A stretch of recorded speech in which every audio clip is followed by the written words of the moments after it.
श्री शिवाय नमस्तुभ्याम। भगवान शिव और माता पार्वती की आप पर और आपके परिवार पर सदैव कृपा बनी रहे।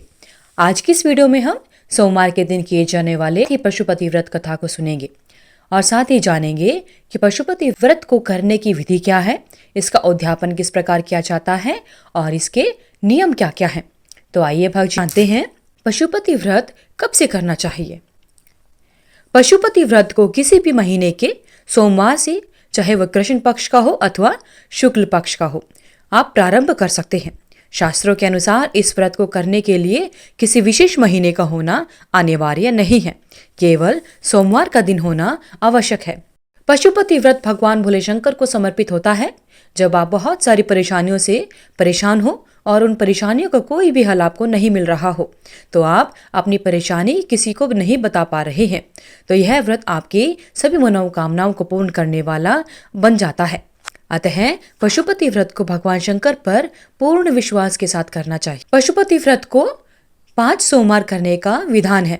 वैसे तो आपकी मनोकामना 5वां सोमवार आने से पहले ही पूर्ण हो जाती है। अगर आप फिर से व्रत करना चाहते हैं तो एक सोमवार को छोड़कर आप दोबारा पशुपति व्रत शुरू कर सकते हैं। पशुपति व्रत की विधि क्या है, आप भगवान श्री भोलेनाथ का किस प्रकार पूजन करें, पशुपति व्रत के नियम क्या है। आप पशुपति व्रत जिस सोमवार से करना प्रारंभ कर रहे हैं, उस सोमवार को स्नान करके स्वच्छ वस्त्र धारण करके 5 सोमवार व्रत करने का संकल्प लेना चाहिए। पशुपति व्रत में 2 समय पूजा का विधान है, तो इसलिए आपको मंदिर जाना आवश्यक है।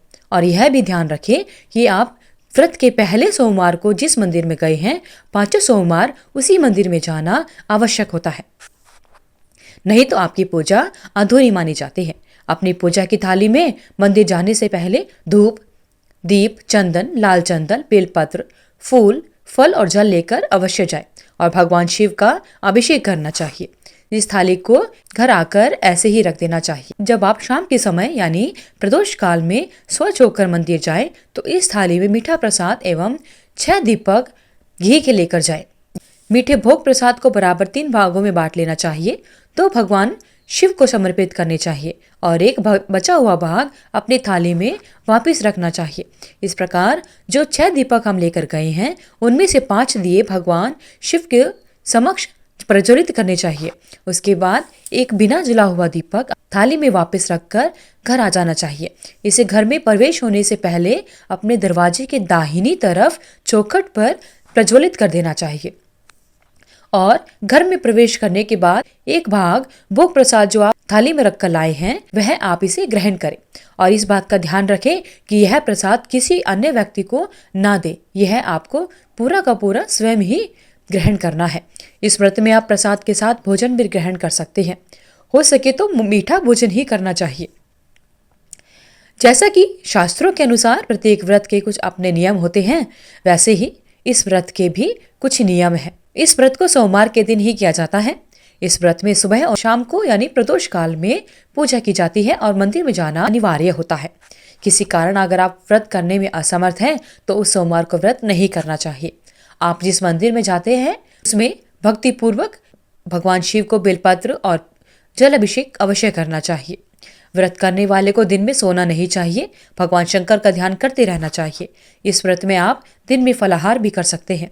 यदि व्रत के दौरान श्रद्धा के अनुसार दान भी कर सकते हैं। आइए भक्तजनों, अब जानते हैं पशुपति व्रत की उद्यापन विधि क्या है। पशुपति व्रत को 4 सोमवार तक विधि हमने बताई है। उस विधि से पूजा अर्चना करने के बाद जब आप 5वें सोमवार को मंदिर में जाते हैं शाम के समय यानी प्रदोष काल में, तब आप अपनी पूजा की थाली में भोग प्रसाद, साथ में दिए और एक नारियल लेकर जाना चाहिए जिस पर मोली लिपटी होनी चाहिए। इसको भगवान शिव को समर्पित करना चाहिए।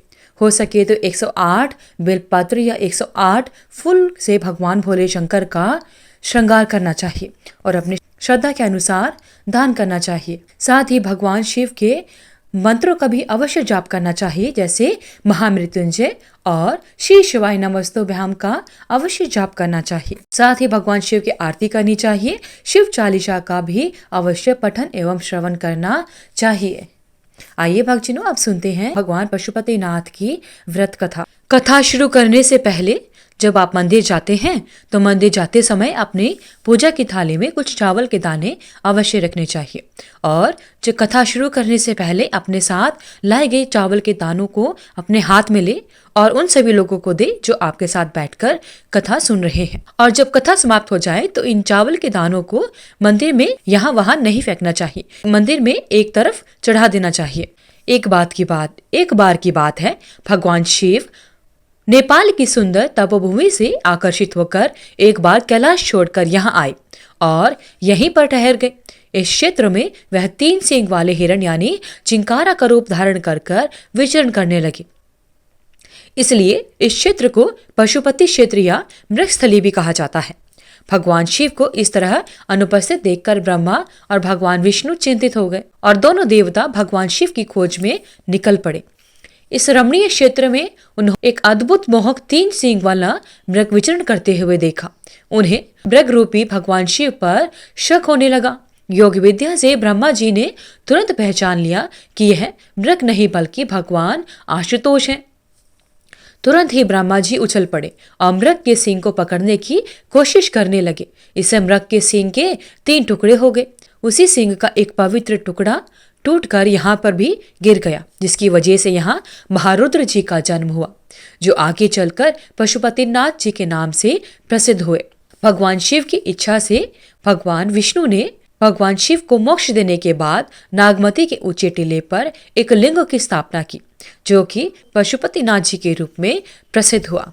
बोलिए भगवान भोलेनाथ की जय। श्री शिवाय नमस्तुभ्याम। तो इस प्रकार भक्तजनों पशुपतिनाथ जी की व्रत कथा संपूर्ण होती है। भगवान शिव और माता पार्वती की आप सभी पर कृपा बनी रहे। अगर आपको वीडियो में दी हुई जानकारी अच्छी लगी तो वीडियो को लाइक करें, शेयर करें, चैनल को सब्सक्राइब करके बेल आइकन को जरूर प्रेस करें ताकि आगे आने वाली सभी वीडियोस की नोटिफिकेशन आप तक समय से पहुंचती रहे। कमेंट बॉक्स में हर हर महादेव लिखना ना भूलें। आपका दिन मंगलमय हो। धन्यवाद।